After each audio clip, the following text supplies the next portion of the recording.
Ele tirou a vida de alguém aos 19 anos. Foi sentenciado a uma pena longa. Saiu em liberdade 23 anos depois. 2 anos mais tarde, foi novamente detido, por atos cometidos antes da primeira detenção. Passados mais 2 anos, estava novamente em liberdade. O círculo fechou-se.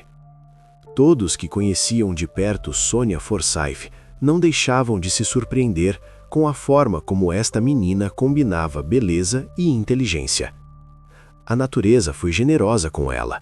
A sua inteligência estava desenvolvida muito além da sua idade. A maturidade do seu pensamento destacava-a tanto entre as suas colegas que, por vezes, parecia um pouco inadequada para uma idade tão jovem. Ao mesmo tempo, o seu caráter permanecia surpreendentemente suave, sentimental. Preferia o calor do lar às festas barulhentas dos adolescentes. Bastava afastar-se da família por um curto período para que a saudade tomasse conta de Sonia. Ela vivia na zona norte de Belfast, na Irlanda. A mãe da menina, Audrey, no início dos anos 90, uniu a sua vida a um novo parceiro. A relação com o pai biológico de Sonia já tinha terminado nessa altura. Além de Sonia, a família tinha outra filha mais nova, de uma união anterior de Audrey. Os 4 viviam na Sydney Street West. O bairro era tranquilo, pacato. As pessoas conheciam-se de vista, cumprimentavam-se nas ruas. Lojas locais, rostos familiares atrás dos balcões. A aparência de Sonia levou a mãe a inscrevê-la numa escola de modelos. Audrey acreditava que a menina poderia construir uma carreira nesta área ou em algo relacionado. Ela via como Sonia se comportava diante da câmera, como sorria com facilidade, sem se intimidar. Embora a estudante fosse caseira, tinha amigos. Fazia amizades facilmente, mas mantinha um círculo social restrito, apenas pessoas de confiança. Durante a semana e aos fins de semana, Sonia saía frequentemente para se encontrar com eles e divertir-se, mas nunca ficava até tarde. Nunca pernoitava em casa das amigas, mesmo quando a convidavam. No dia 30 de junho de 1991, de manhã cedo, Sonia foi à casa de uma amiga. Combinou com os pais que estaria em casa para o jantar. Por volta das 6 da tarde, ela apareceu, jantou com todos e depois saiu novamente por volta das 7, prometendo voltar rapidamente. Audrey lembra-se de a filha ter acenado da porta. Um gesto normal, uma noite normal. Parecia que a família Forsythe não tinha motivos para se preocupar. No seu bairro, sempre foi tudo tranquilo e calmo. Nada de grave acontecia. Os vizinhos deixavam as bicicletas junto às entradas. As crianças brincavam na rua até escurecer. Mas aquele jantar com Sonia foi o último. A noite de verão arrastava-se lentamente. A luz demorava a apagar-se. O ar estava quente. Ouviam-se vozes da rua. Sonia devia voltar em breve. Ela ia ficar em casa da amiga apenas umas 2 horas. A hora marcada passou. A menina não aparecia. Audrey, a princípio, apenas olhava para o relógio. Depois, foi até à janela. A rua estava vazia. A mãe sentiu imediatamente uma ansiedade, embora não tenha entrado em pânico. Quebrar promessas era completamente contrário ao caráter da sua filha. A responsabilidade era uma das suas principais características. Audrey começou a ligar para as amigas para onde a estudante poderia ter ido. O primeiro número, o segundo, o terceiro. Sonia não foi encontrada em lado nenhum. As meninas respondiam com surpresa. Não veio, não ligou, não disse nada. Passaram-se mais algumas horas. A rua escureceu completamente. Audrey já não conseguia conter a sua preocupação. Contactou a polícia, relatando o desaparecimento da filha. A sua voz tremia ao descrever a roupa. Calças de ganga pretas, uma camisola de malha cor de vinho, sapatos brancos. Os agentes de serviço tentaram acalmá-la com frases padrão. A estudante apareceria em breve, provavelmente apenas se demorou com os amigos, esqueceu-se das horas. A mulher rejeitou todos esses argumentos. Insistiu. Tal comportamento era absolutamente atípico para Sonia. Ela não estava apenas preocupada. Ela sabia. o instinto materno que não se engana com palavras. Ela sentia que algo sério tinha acontecido. Felizmente, a polícia foi convencida. As buscas começaram naquela mesma noite, embora na escuridão as possibilidades fossem limitadas. Os candeeiros iluminavam apenas partes das ruas, os pátios permaneciam na sombra. A operação a todo vapor só começou de manhã, ao amanhecer. O bairro onde os Forsyth viviam era compacto. Quarteirões residenciais, prédios de apartamentos, ruas estreitas. Os rumores espalhavam-se rapidamente. Uma vizinha contou a outra que contou a outra e ao meio-dia toda a rua já sabia. Além disso, muitos na zona conheciam Sônia de vista, uma menina bonita de cabelo escuro, sempre educada. Acresce que a criminalidade ali era mínima, pelo que o desaparecimento de uma estudante tornou-se instantaneamente o principal tópico de conversa para todos os locais. Por um lado, isto ameaçava uma torrente de conjecturas e possíveis denúncias falsas capazes de desviar a investigação na direção errada. Alguém poderia lembrar-se de algo que não aconteceu. Alguém poderia confundir outra menina com Sónia. Por outro lado, dava a possibilidade de que testemunhas com informações verdadeiramente valiosas se dirigissem à esquadra. Alguém viu, alguém ouviu, alguém reparou num detalhe. Apesar dos riscos, a família decidiu envolver a imprensa local. O desaparecimento de Sónia chegou às primeiras páginas. Audrey forneceu uma fotografia da filha. Na foto, Sónia sorria, olhava diretamente para a câmara e descreveu detalhadamente a roupa que ela usava quando saiu de casa na noite de 30 de junho de 1991. Cabelo escuro até aos ombros, olhos castanhos, calças de ganga pretas, uma camisola de malha cor de vinho, sapatos brancos. Uma aparência memorável, parecia que isso deveria ajudar.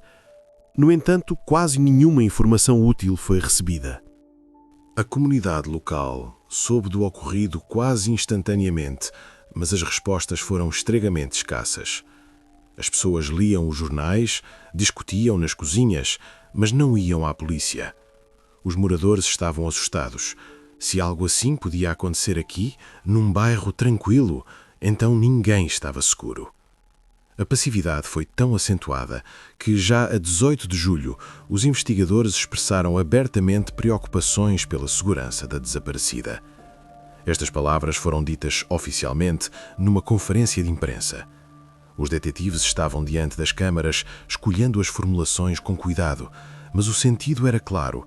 O tempo está a passar, as hipóteses diminuem. Mas nem isso fez o caso avançar. Todas as denúncias foram verificadas. Alguém ligava, alguém vinha pessoalmente, mas nada de substancial foi encontrado. Os familiares rejeitavam categoricamente a versão de uma fuga. Sónia não tinha conflitos em casa. Audrey repetia isto aos detetives vezes sem conta, revendo na memória os últimos dias, as últimas conversas. Tinha uma relação calorosa com a mãe, a irmã e o padrasto. A menina não discutia, não batia com as portas, não saía com os punhos cerrados. Tinha um caráter não conflituoso, sem tendências para fugir. Até aquele dia fatídico, 30 de junho, nada semelhante tinha acontecido. Esta circunstância era estranha para uma situação de desaparecimento, mas permitia ter esperança de que a menina estivesse bem. Talvez alguém a tivesse enganado. Talvez ela estivesse algures confusa, sem saber como voltar. Talvez. A polícia convenceu-se definitivamente disso quando Audrey contou, pouco antes dos acontecimentos, ela tinha comprado um guarda-roupa inteiro de coisas novas para a filha. Vestidos, saias, blusas. Sónia ainda nem as tinha experimentado devidamente. No entanto, ela nunca as usou. As roupas estavam no armário, intocadas, com as etiquetas. Obviamente, ela não planeava fugir. A mãe, esperando ansiosamente por qualquer notícia, partilhava com os investigadores tudo o que sabia. Por vezes, repetia a mesma coisa, tentando lembrar-se de algum detalhe que pudesse ter esquecido. Os detetives investigavam o círculo próximo de Sônia, metodicamente seguindo uma lista. Interrogaram todos do círculo restrito da adolescente, amigos, parentes, colegas de turma. Registravam os depoimentos, comparavam as versões. Ninguém tinha a menor ideia do que tinha acontecido. Todos diziam o mesmo: Sônia não era do tipo que simplesmente desaparece. As amigas, com quem a desaparecida se ia encontrar depois do jantar, afirmaram: ela nunca chegou a ir ter com elas. Esperaram, olharam pela janela, depois decidiram que os planos tinham mudado. Naquela altura, ninguém tinha telemóvel, por isso não havia como rastreá-la pela geolocalização. Nenhuma mensagem, nenhuma chamada, nenhum rastro no éter. As meninas simplesmente passearam juntas antes do jantar e foram para casa. Não se viram mais. As suas palavras foram confirmadas por outras testemunhas, aquelas que viram o grupo de meninas durante o dia antes de Sônia voltar para casa para jantar. Exceto pela clarificação dos horários, estes dados não trouxeram nada de novo. Sônia saiu de casa por volta das 7 da noite e desapareceu. Já em julho, começou-se a suspeitar do sequestro de Sônia. Os investigadores pronunciavam essa palavra com cautela, mas ela pairava densamente no ar. No entanto, a família não recebeu nenhum pedido de resgate. O telefone permanecia em silêncio. A caixa de correio vazia. Quanto mais tempo passava, menos esperança restava de encontrar a estudante. Formaram uma força-tarefa especial com os detetives e oficiais mais experientes, pessoas com anos de serviço, com faro. Em primeiro lugar, selecionaram aqueles familiarizados com casos de sequestro, que sabem como os raptores pensam, para onde olhar, o que perguntar. Várias equipas de busca, dezenas de voluntários, moradores locais que não conseguiam ficar de braços cruzados e até sinotécnicos com cães treinados vasculharam o território da cidade. Os cães puxavam as trelas, cheiravam o chão, a relva, os cantos das casas. Não houve resultado. A área de busca foi alargada. Agora, além das ruas de Belfast, verificavam os subúrbios e os bairros vizinhos. O mapa na parede da esquadra cobria-se de alfinetes. Aqui procuraram, aqui passaram, aqui nada. Neste período, foram feitas mais algumas declarações oficiais. As autoridades policiais estavam certas. Sônia não fugiu. Foi levada. Diziam isto já sem reservas. A 19 de julho, a polícia tinha uma nova e curiosa versão. Pouco antes do desaparecimento da menina, as bandas marciais de Belfast começaram a reunir-se para uma pequena digressão temática à Escócia. Músicos, tambores, bandeiras, um espetáculo vibrante que atraía multidões. Segundo os familiares, Sônia sempre mostrou um grande interesse por eles. Parava para ver os ensaios, demorava-se quando as bandas passavam pelas ruas. No dia do seu desaparecimento, cerca de 60 bandas marciais partiram para a Escócia para participar num festival de música. O ferry, a travessia, multidões de pessoas no cais. Supôs-se que Sônia poderia ter partido com eles, impulsivamente, sem pensar, levada pelo momento. Era estranho que a menina não tivesse avisado ninguém e tivesse partido sem as suas coisas. Mas todos se agarraram a esta versão como a uma última tábua de salvação. Pelo menos era alguma coisa. Quando esta versão surgiu, a maioria dos músicos já tinha regressado à casa. Foram interrogados diretamente no cais. Mostraram-lhes a fotografia. Sônia não foi encontrada entre eles. Ninguém se lembrava de uma menina de cabelo escuro. Ninguém a tinha visto no ferry. Esperava-se que os restantes chegassem nos próximos dias. A família aceitou de bom grado esta teoria, na esperança de que ajudasse a encontrar a desaparecida. Audrey imaginava a filha algures na Escócia, talvez assustada, sem saber como voltar, com medo do castigo. Além do interesse vivo da adolescente pelas bandas marciais, a Escócia, naquela época, era um verdadeiro ímã para os jovens devido aos numerosos espetáculos e eventos musicais. A atmosfera de festa, as multidões, a liberdade. Embora tal ato fosse atípico para a rapariga, a mãe esperava com esperança o regresso do ferry da Escócia. Na opinião dos detetives, era o último em que a desaparecida poderia estar. As equipas de busca controlavam todos os acessos ao porto, verificavam as pessoas que chegavam. Estavam lá com fotografias, perscrutando os rostos dos que desciam da prancha. Infelizmente, as esperanças não se concretizaram. Sónia não estava nesse ferry. Os passageiros desciam, pegavam nas suas malas, dispersavam-se e entre eles não estava a menina com o cabelo escuro. No entanto, os rumores de que a adolescente tinha fugido da família e ido divertir-se para a Escócia foram prontamente aceitos pelo público. As pessoas preferiam esta versão, era mais suave, mais segura do que a ideia de um sequestro. Nos dias seguintes, várias testemunhas contactaram a esquadra da polícia. As pessoas afirmavam que numa cidade escocesa, na zona costeira, a cerca de 20 quilómetros de Belfast, tinham visto uma menina muito parecida com Sónia, segundo a descrição. Ela estava junto a uma loja, ou caminhava pela rua, ou estava sentada num banco. Os detalhes eram vagos, mas todos tinham a certeza. A família Forsyth e a polícia tiveram novamente esperança de que a estudante estivesse viva. Estas pistas foram verificadas, enviaram pessoas ao local, interrogaram os locais, mostraram fotografias, mas não encontraram provas da teoria. Os detetives não conseguiram confirmar se Sónia alguma vez esteve naquelas paragens. Nenhum vendedor, nenhum transeunte a reconheceu na fotografia.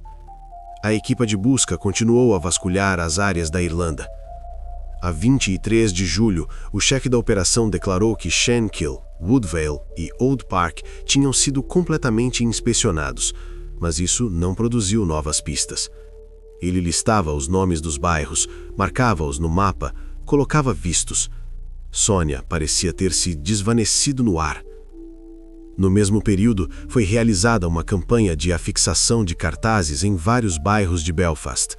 Voluntários andavam com rolos de papel, cola e escadotes.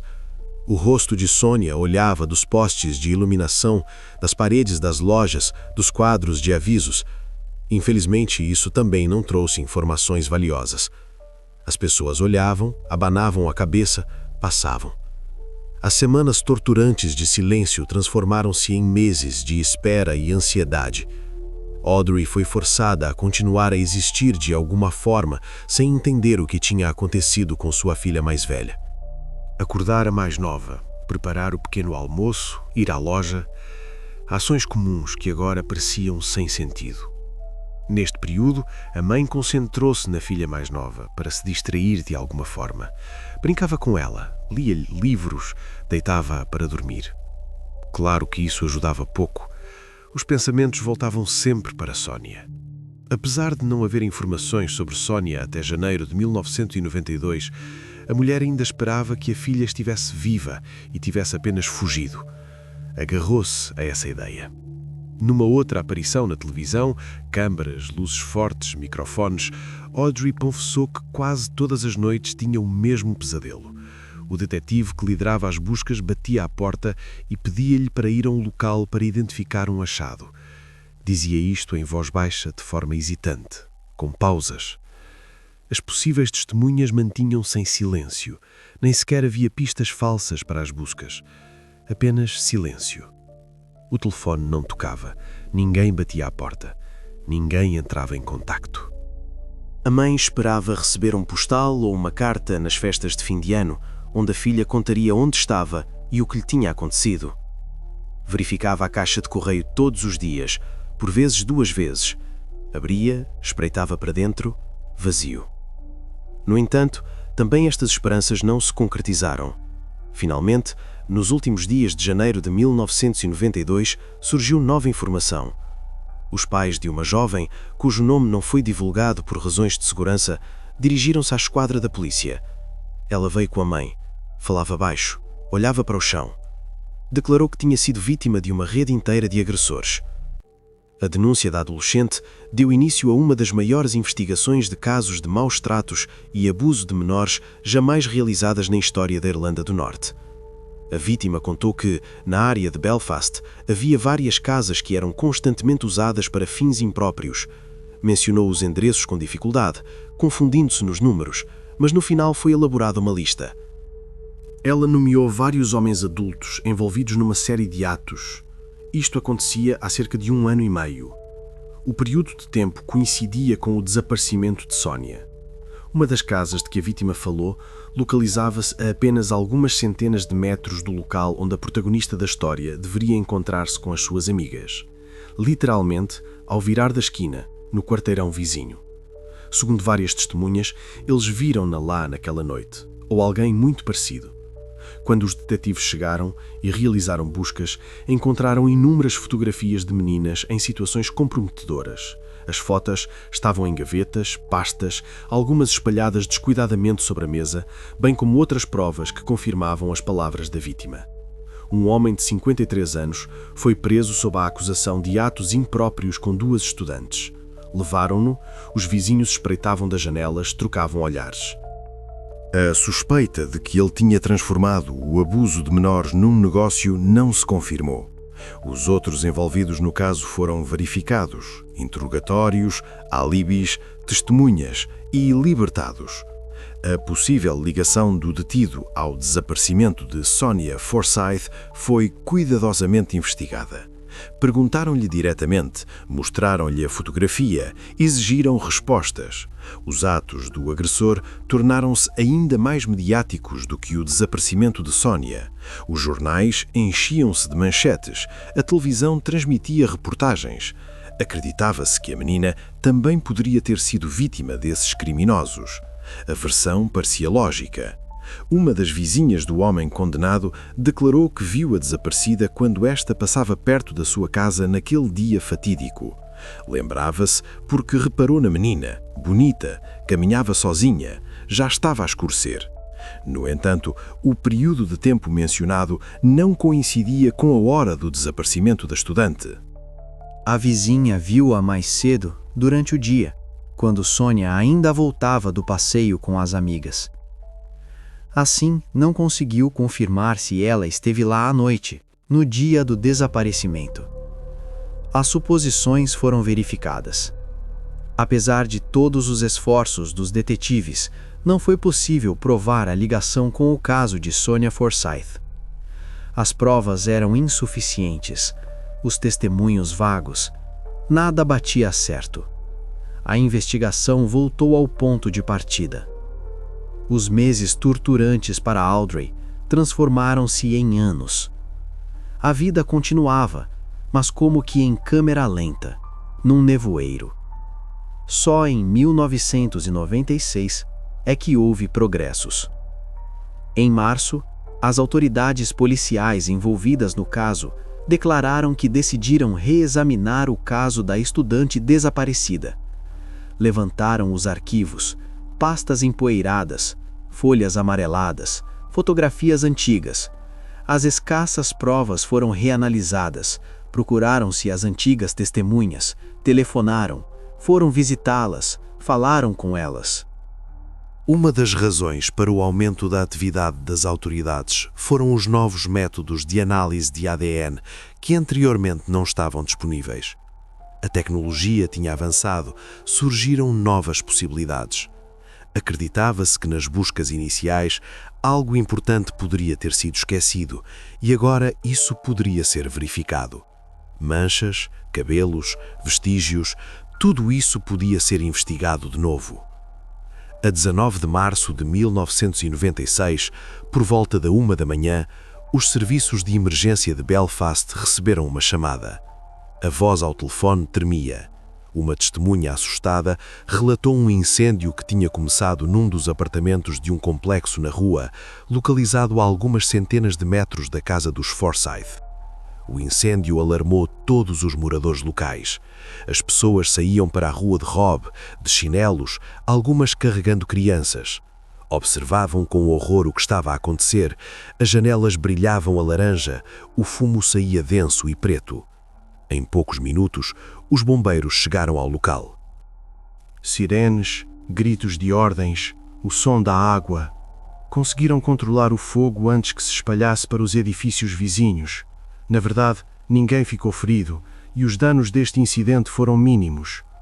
Curiosamente, os bombeiros, ao inspecionar o apartamento, concluíram que não se tratava de um incêndio acidental, mas provavelmente de fogo posto. Vestígios de líquido inflamável, a forma como o fogo se propagou, tudo indicava uma ação intencional. Nenhum dos vizinhos ficou ferido, mas as paredes ficaram queimadas. Marcas pretas, tinta empolada, cheiro a queimado. O andar estava cheio de fumo. Após o trabalho dos bombeiros, era necessária uma reparação, mas os danos limitaram-se a isso. O imóvel estava arrendado. Os proprietários foram informados do ocorrido, ligaram-lhes durante a noite, acordaram-nos. No dia seguinte, chegaram para avaliar os danos, reparar o apartamento e continuar a arrendá-lo. Não sabiam onde estava o inquilino, o telefone não atendia, a porta não abria. No geral, nada de especial aconteceu. Era preciso mudar o acabamento e parte da mobília. Um trabalho normal após um pequeno incidente. Durante este trabalho de rotina, os proprietários decidiram inspecionar toda a área para verificar se algo mais tinha sido danificado. Repararam num velho bunker de carvão, localizado na parte mais afastada do pátio interior.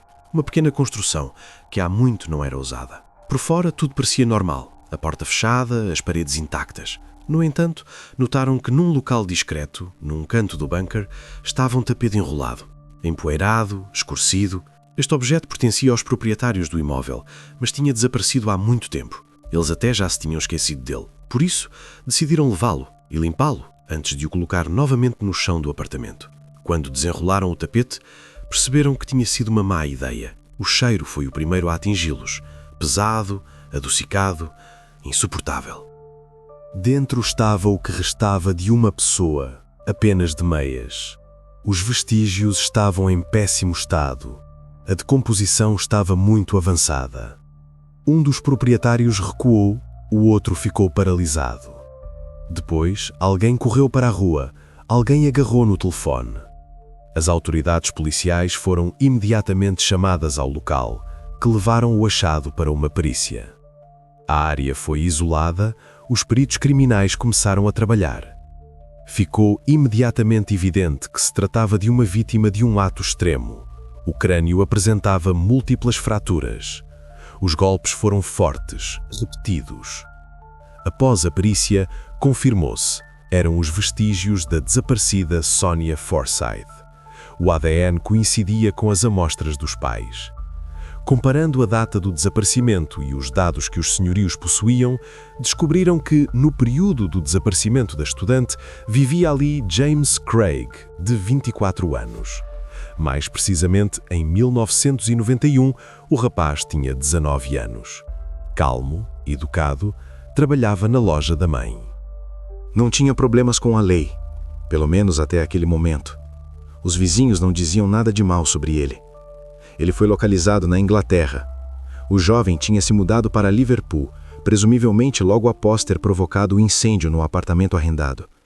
O seu rastro desapareceu por quase 5 anos. A 2 de abril, a polícia foi lá para deter o jovem de 24 anos. Encontraram-no no endereço, bateram à porta de manhã cedo. Os detetives descobriram que, no período do desaparecimento de Sonia Forsyth, ele vivia naquele apartamento e também trabalhava numa loja nas proximidades. A loja pertencia à sua mãe, uma pequena loja que vendia cigarros, doces, miudezas. James não admitiu a culpa. Falava com calma, olhava nos olhos, respondia às perguntas sem hesitar. Por isso, os investigadores falaram com os vizinhos e os proprietários do imóvel arrendado. Eles forneceram informações valiosas. Uma das vizinhas contou que, na noite do desaparecimento de Sônia, viu uma menina parecida com ela ir ter com este jovem. Estavam junto à entrada, a conversar e a fumar na rua. A mulher lembrava-se da cena porque lhe pareceu estranha. Devido à significativa diferença de idade, o par parecia muito invulgar, um rapaz adulto e uma adolescente. Por isso, a mulher observou-os durante muito tempo da janela da sua cozinha. Viu-os a conversar, a rir, viu como James tirava cigarros e oferecia à menina. Depois, viu pela janela a adolescente entrar no apartamento de James. Pela janela, a vizinha notou que os jovens se sentaram no sofá e conversaram. A menina parecia calma, não assustada. O que aconteceu no apartamento mais tarde permaneceu um mistério, pelo menos naquele momento. Passados alguns minutos, James levantou-se, foi até a janela e fechou as cortinas. Um movimento normal, mas a vizinha lembrou-se dele. Depois disso, não viu mais nada. Os outros vizinhos declararam que durante anos sentiram um cheiro desagradável, mas não conseguiam encontrar a sua origem. Alguém falava de um cheiro da cave, alguém da ventilação. Supunham que a culpa era do esgoto defeituoso ou de canos de água maus. Várias vezes chamaram um canalizador. O técnico vinha, inspecionava os canos, verificava o sistema, mas não conseguia descobrir de onde vinha o cheiro desagradável. Encolhia os ombros, ia-se embora, o cheiro permanecia. As pessoas simplesmente não sabiam como é o cheiro específico da decomposição. Isto permitiu esconder os vestígios até que estivessem quase completamente decompostos. Anos se passaram, o cheiro tornou-se um ruído de fundo ao qual deixaram de prestar atenção. James Craig já tinha falado com a polícia várias vezes. Foi chamado para interrogatórios em 1991 e depois em 1996. De cada vez, insistia que não estava envolvido, que nunca tinha sentido nenhum cheiro desagradável e que não fazia a menor ideia do que tinha acontecido a Sonia Forsyth. Falava de forma convincente, sem tremor na voz, sem nervosismo. A chefia da esquadra da polícia local descobriu que, durante as 2 semanas seguintes ao desaparecimento da adolescente, a equipa de busca passou e revistou o terreno desta casa. Não se compreendia como puderam ter ignorado um cheiro tão forte e específico, porque não conseguiram encontrar os vestígios, envoltos num tapete, que jaziam literalmente a algumas dezenas de metros da entrada. Tentando explicar como puderam ter falhado a descoberta, o líder da equipa de busca informou: nesta fase, quando as casas e o território adjacente nesta área foram inspecionados, todos pensavam que Sonia ainda estava viva e não procuravam por nada mais. Procuravam uma menina viva, em caves, em sótãos, atrás dos cantos das casas. Simplesmente não prestaram atenção ao cheiro, acreditaram na palavra do rapaz. Ele disse que não sentia nada, acreditaram. É possível que o cheiro naquela altura ainda não fosse tão forte, embora isso soasse duvidoso. Tratava-se do período de verão, quando a decomposição é mais rápida. Julho, calor, um espaço fechado. O apartamento e a área circundante foram inspecionados várias vezes. Iam em grupos, com cães, com lanternas. Os detetives até falaram pessoalmente com James Craig.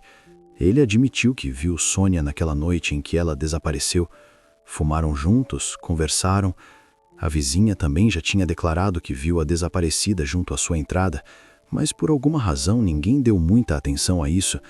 Registraram no processo, guardaram na pasta, não aprofundaram. Tudo isto parecia negligência policial comum. Deixaram passar o óbvio, não fizeram as perguntas certas, não verificaram 2 vezes. O principal suspeito negava que a menina tivesse entrado no seu apartamento. Ninguém tensionava verificar as suas palavras. Não havia motivos, nem mandado, nem suspeitas. O rapaz fingia habilmente estar preocupado com o desaparecimento da menina e até ajudava nas buscas. Saía com grupos de voluntários, colava cartazes, perguntava aos conhecidos se alguém tinha visto Sonia. Interessava-se ativamente pelas notícias sobre o andamento da investigação junto da família da desaparecida. Quando os parentes entravam na loja onde ele trabalhava, e eles entravam regularmente, a loja era próxima, habitual. Ele conversava com eles de forma solidária, compassiva, oferecia-lhes doces, grátis, em sinal de apoio. A mãe de Sonia aceitava os doces, agradecia, sem suspeitar de nada. Quando em 1996 a investigação foi reaberta e os vestígios ainda não tinham sido encontrados, o jovem foi novamente interrogado pelas autoridades, como uma das testemunhas. Desta vez, os detetives foram mais insistentes, fizeram perguntas mais duras, não o deixaram ir tão facilmente. Já ninguém duvidava que Sonia já não estava entre nós. Tinha passado demasiado tempo. No entanto, ele conseguiu novamente desviar as suspeitas de si. Respondeu com calma, não se atrapalhou, não se contradisse. Contudo, teve efeito. O rapaz entrou em pânico depois da partida deles. Percebeu que o cerco se estava a apertar, que poderiam voltar com o mandado.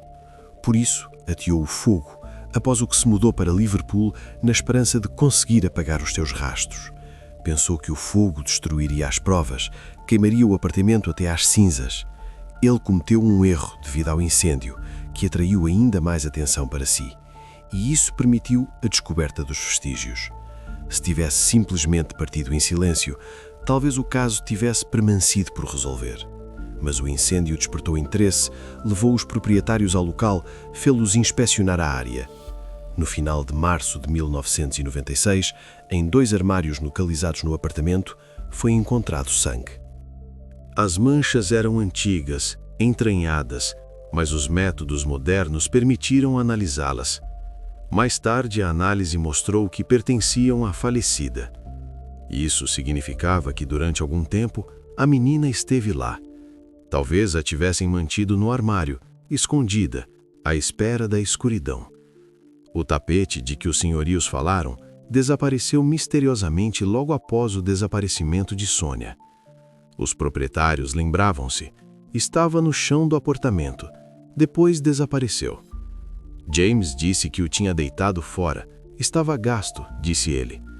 Além disso, foi encontrado um atiçador de metal com vestígios suspeitos. Estava num canto, atrás de uma poltrona velha, coberto de pó. Após a perícia, confirmou-se. Este sangue pertencia à protagonista da história. A arma do crime. Por que a polícia não inspecionou o território ao redor do apartamento com mais cuidado, limitando-se apenas às buscas dentro do imóvel? Permaneceu um mistério. Uma inspeção formal, um visto no processo, nenhuma meticulosidade. Se o responsável não tivesse organizado o incêndio da casa arrendada, não se exclui que o caso permanecesse por resolver até hoje. Os vestígios poderiam ter ficado lá durante décadas. James foi preso e acusado pelo sucedido a Sonia Forsyth. Quando o levaram, ele permaneceu em silêncio, a olhar pela janela do carro. Quando os vestígios foram cuidadosamente analisados, todas as amostras recolhidas, todas as perícias feitas, foram entregues aos familiares. Pouco mais de 2 semanas após a descoberta do tapete, a família finalmente pôde despedir-se. Uma pequena cerimônia, poucas pessoas, soluços silenciosos. Tudo isto foi um verdadeiro choque para Audrey, mas também uma espécie de alívio. Ela finalmente soube o que tinha acontecido com a sua filha mais velha. Saber é assustador, mas não saber é ainda mais assustador. A maioria dos familiares de pessoas desaparecidas afirma que é psicologicamente muito mais difícil viver na incerteza, sem saber o que aconteceu com um ente querido. A esperança tortura mais do que a verdade. Após estes acontecimentos, a família Forsyth não conseguiu continuar a viver na antiga casa, onde o sucedido a Sónia ocorreu mesmo ali ao lado, ao virar da esquina, a algumas centenas de metros. Cada vez que saíam à rua, viam aquela casa, aquela rua, e havia demasiadas memórias da falecida ali, o seu quarto, as suas coisas, os locais onde ela passeava. Por isso, mudaram-se para outro bairro, mais longe. A 21 de abril de 1998, James Craig compareceu em tribunal, acusado pelo sucedido a Sonia Forsyth. A sala estava cheia, não havia lugares suficientes, as pessoas estavam de pé nos corredores. O procurador apresentou a sua versão dos acontecimentos. Falou de forma clara, metódica, sem emoções excessivas. Foi muito difícil obter estes dados, o que atrasou o processo por 2 anos. Havia muito pouca informação. Os vestígios estiveram demasiado tempo escondidos. As provas desapareceram, as testemunhas esqueceram-se dos detalhes. Foi preciso reunir a informação aos poucos, em pequenos pormenores, reconstruir o quadro a partir de fragmentos. Sónia, naquela noite fatídica, ia de casa para a casa de uma amiga e encontrou um rapaz mais velho, James, que de alguma forma lhe chamou a atenção.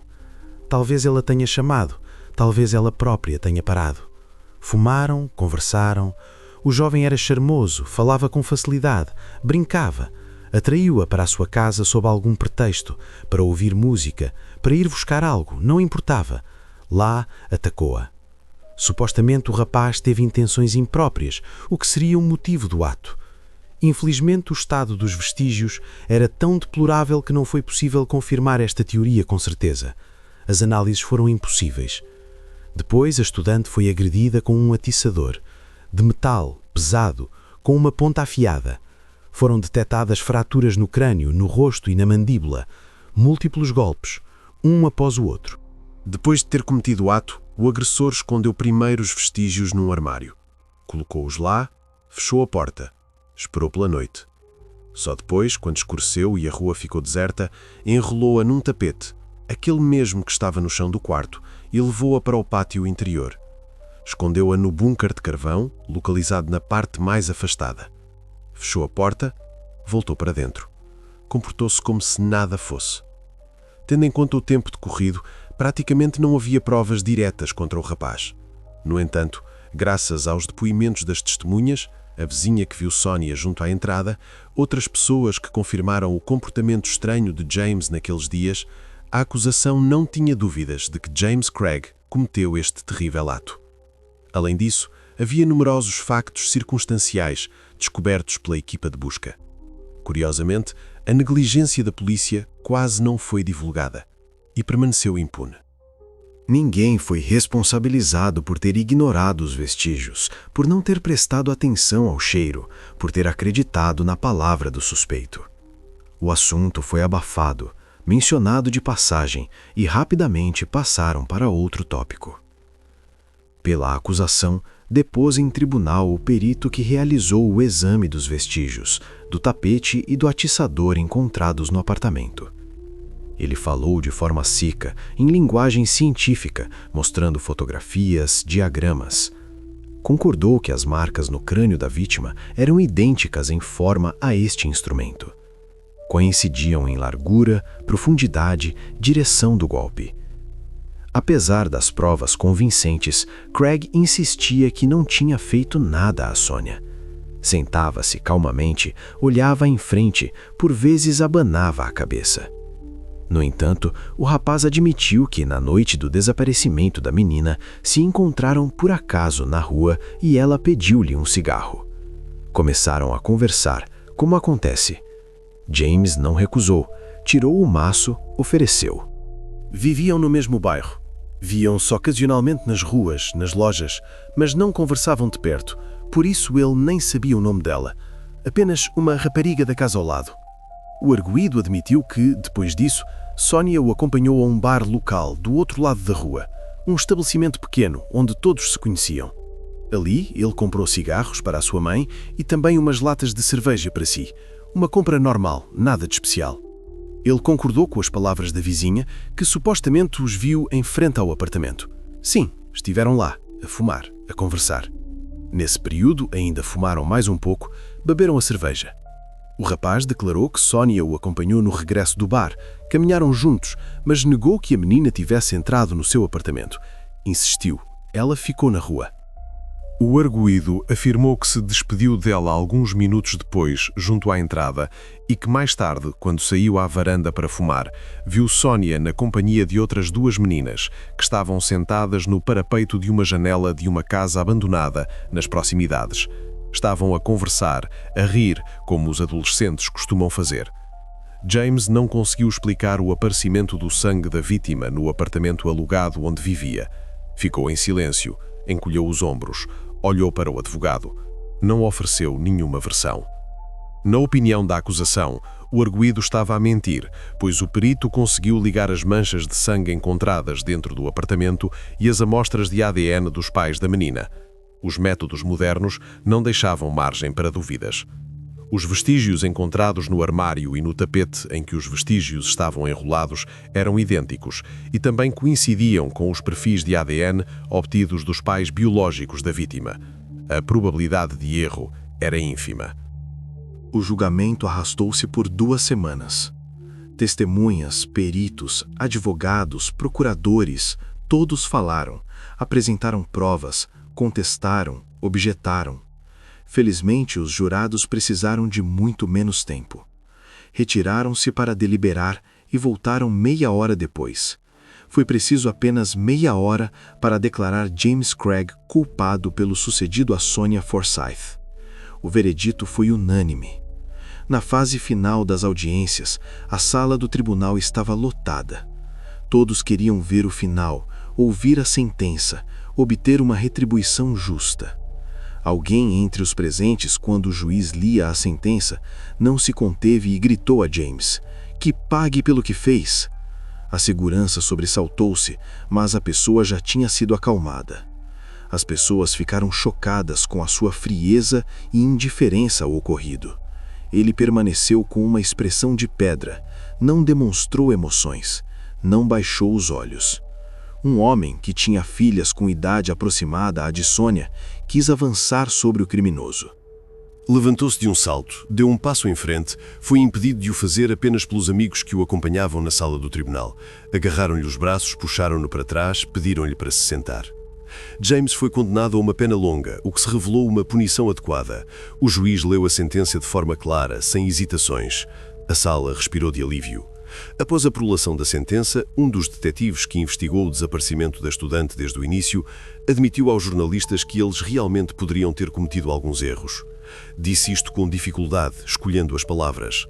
As falhas estavam relacionadas com o facto de que, inicialmente, Sonia Forsyth era considerada desaparecida. Procuravam uma menina, não outra coisa. Além disso, não foi dada atenção suficiente à área ao redor do apartamento, onde anos depois foi encontrado o tapete com os vestígios. A inspeção foi superficial, não olharam para o canto, não abriram a porta do bunker. Um procedimento padrão, mas insuficiente. Infelizmente, a história do criminoso não terminou aqui. Para a indignação geral, James foi libertado em 2019. Cumpriu 23 anos, saiu em liberdade condicional. Comportamento exemplar, sem queixas, a comissão decidiu dar-lhe uma oportunidade. Foi viver para um albergue para ex-detidos localizado em Portadown, um pequeno edifício, segurança, controlo, mas ainda assim, liberdade. Após o sucedido a Sónia, a sua mãe Audrey começou a manter uma página nas redes sociais assim que estas se popularizaram. A princípio timidamente, depois com mais confiança. Publicava fotografias da filha, escrevia sobre as saudades que sentia, sobre como era difícil. Em 2019, a mulher escreveu um post onde confessava que mal conseguia suportar cada aniversário do acontecimento com a sua filha mais velha. Todos os anos a mesma coisa, lágrimas, memórias, uma dor que não passa. No entanto, naquele ano, tudo foi ainda mais difícil. O responsável que cometeu um ato terrível estava em liberdade, andava pelas mesmas ruas, respirava o mesmo ar.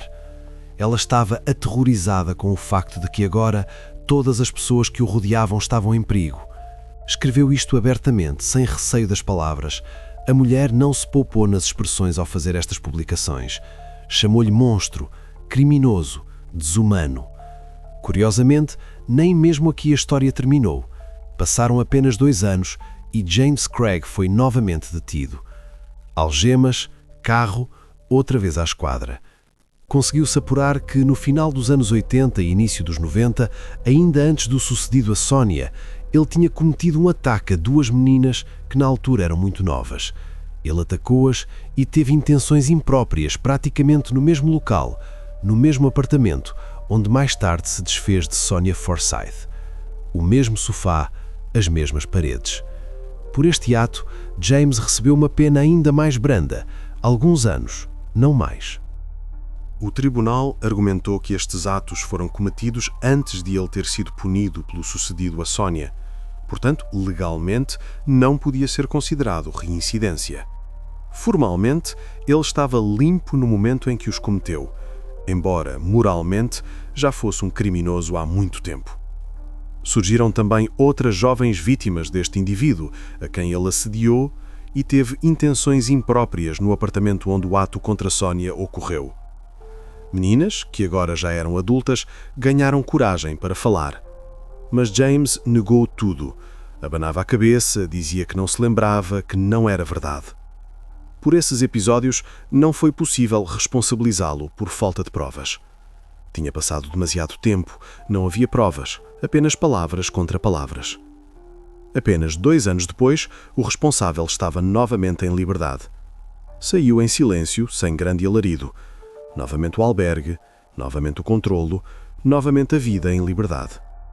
A família Forsyth recebeu a notícia no dia do 32º aniversário do sucedido à sua filha.